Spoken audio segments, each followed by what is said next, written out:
सक्षमता परीक्षा पहली बार ली गई है और राज्यकर्मी का दर्जा भी मिलने वाला है शिक्षकों को। लगातार सरकार को भी इंतजार है और शिक्षक भी इंतजार में है। एक तरह से लक्ष्य है और टीआरई का टाइम फ्रेम आप लोगों ने तय कर दिया था। किसी कारणवश से जो है लगातार तारीख पर तारीख मिल रही है, उसको लेकर भी कोई तैयारी है कि टीआरई समय पर हो जाए? क्योंकि जून में भी अब लग रहा है कि सक्षमता को लेकर क्या तैयारी है? सक्षमता को लेकर काउंसलिंग की तैयारी है, लेकिन आप मानेंगे कि सक्षमता 2 अभी लेना को लेकर जो रैंडमाइजेशन है या सॉफ्टवेयर जो पोस्टिंग होगी उसको लेकर क्या रणनीति बनाई? देखिए, जो सॉफ्टवेयर बिल्कुल तैयार, महिलाओं को होम ब्लॉक या दिव्यांग को होम ब्लॉक में दिया जाए। बिहार के शिक्षा मंत्री सुनील कुमार हमारे साथ हैं। लगातार बैठकों का सिलसिला शिक्षा विभाग में जारी है।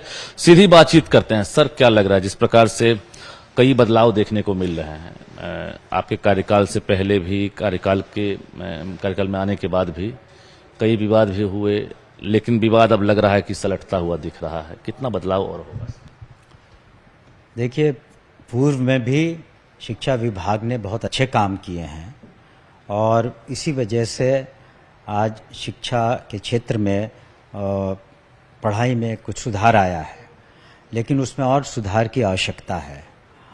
हम लोग चाहते हैं कि जो पढ़ाई हो, चाहे वो स्कूलों में हो या कॉलेजों में हो, उसका स्तर बहुत अच्छा हो और बिल्कुल स्टूडेंट सेंट्रिक हो पढ़ाई, और ताकि बिहार का जो फ्यूचर जनरेशन है वो बेहतर इक्विप्ड हो सके, कामयाब हो सके भविष्य में।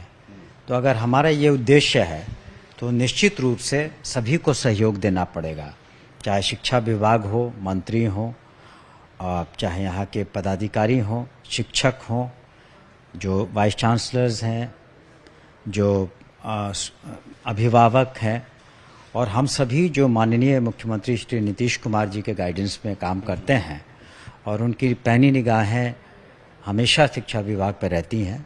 तो हमें पूरा यकीन है कि आने वाले समय में हम लोग और प्रगति करेंगे और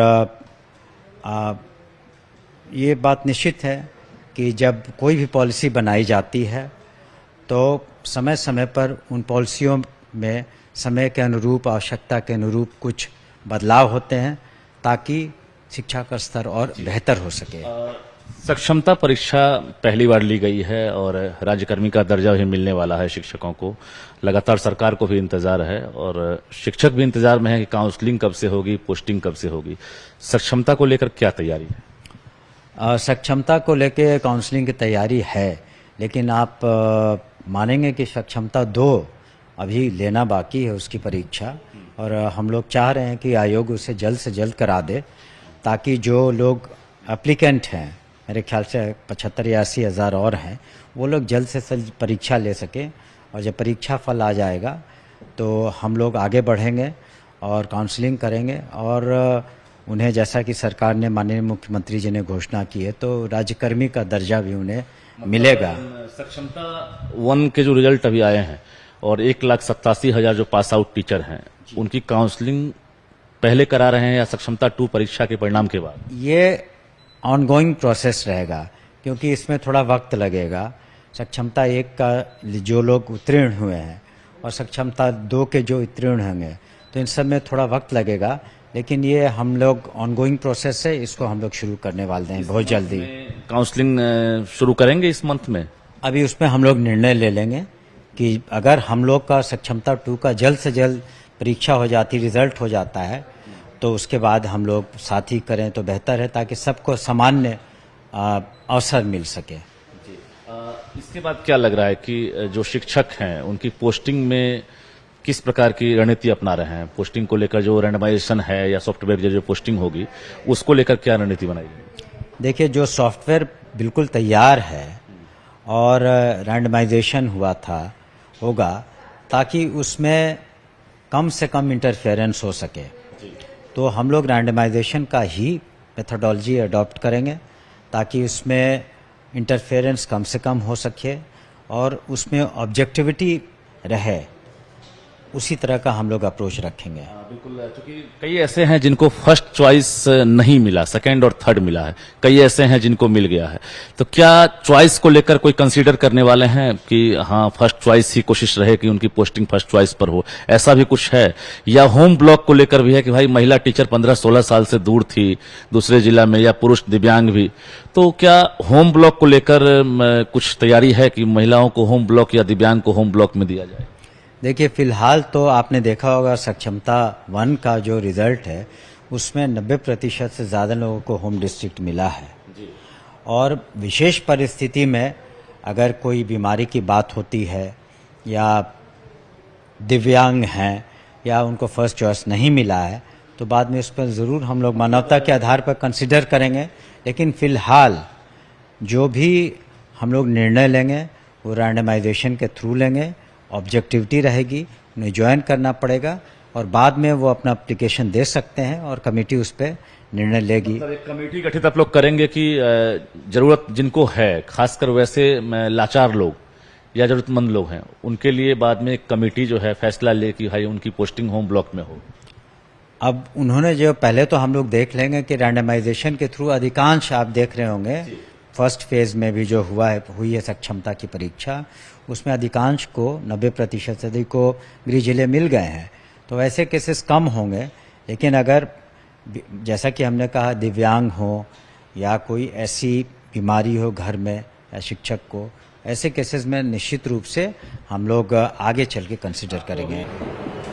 टेम्परेरी बेसिस पर कोई निर्णय लेते हैं तो उस ख्याल से में रखा गया था, कोई उसमें ये नहीं था कि आपको भविष्य में इसका क्या होगा, लेकिन एक टेम्पररी मेजर था। फिर भी हमसे लोग मिले, हमने उनके पेशेंट्स को देखा है और हम देखते हैं कि उसमें क्या कर पाते हैं।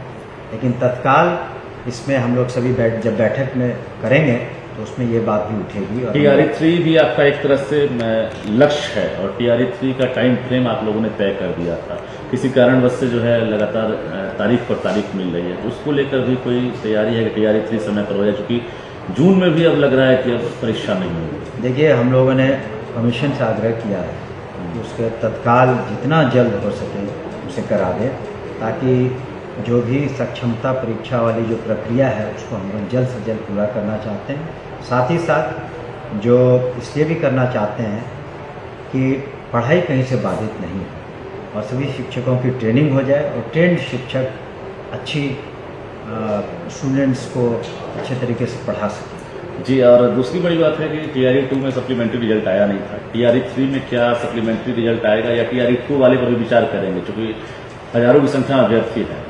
और अभी TRE3 हो जाने दीजिए, बहुत लोगों ने, अधिकांश लोगों ने TRE3 उसमें भर रखे हैं, उसके रिजल्ट आने दीजिए तो इन बिंदुओं पर हम चर्चा करेंगे। और क्या कहना चाहेंगे बिहार के शिक्षक और छात्र से, क्या कहना चाहेंगे? जो ड्रॉप आउट का रेशियो है वो एक संकल्प लेके आप लोग चले हैं कि ड्रॉप आउट का रेशियो जो है उसको हम बाकी राज्यों की तुलना में बेहतर करें और वो रेशियो जो है उसमें गिरावट हो। देखिए, शिक्षकों के लिए हमारा यही संदेश है, माननीय मुख्यमंत्री जी का भी यही संदेश है कि आपको अच्छी शिक्षा देनी है, समय पर स्कूल आना है और जो शिक्षा का स्तर हो अच्छा हो, गुणवत्ता हो। आपने देखा होगा कि इस बार हम लोगों ने जो भी स्कूल में किताबें दी हैं बिल्कुल ससमय दी हैं।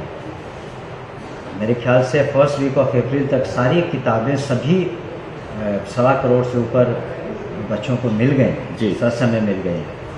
और कल ही माननीय राज्यपाल जी ने बैठक भी रखी, हमने भी बैठक रखी है और जो बिंदु हैं उस मीटिंग्स में डिस्कस किए जाएंगे। और निश्चित रूप से जैसा कि हमने शुरू में ही कहा कि हम लोग चाहते हैं, सरकार चाहती है, माननीय मुख्यमंत्री चाहते हैं कि न सिर्फ स्कूली शिक्षा का स्तर अच्छा हो और कॉलेज की भी शिक्षा का भी बहुत अच्छा स्तर हो और वो सेंटर्स ऑफ एक्सीलेंस बने भविष्य में। बिल्कुल, तो हमारे साथ शिक्षा मंत्री सुनील कुमार थे जो महत्वपूर्ण जानकारियां दे रहे थे। इसके साथ साथ इनका जो टारगेट है, आखिर शिक्षा के क्षेत्र में कैसे काम करना है, कैसे जो विवाद होता है उस विवाद पर जो है विराम लगाना है, तमाम चीजों को लेकर इन्होंने आश्वस्त कराया है। साथ ही शिक्षा विभाग को बताया है कि सबसे बड़ा बहाली वाला विभाग है और आगे भी ये सिलसिला बदस्तूर जारी रहेगा। कैमरामैन अमित के साथ रजनीश कुमार, न्यूज 18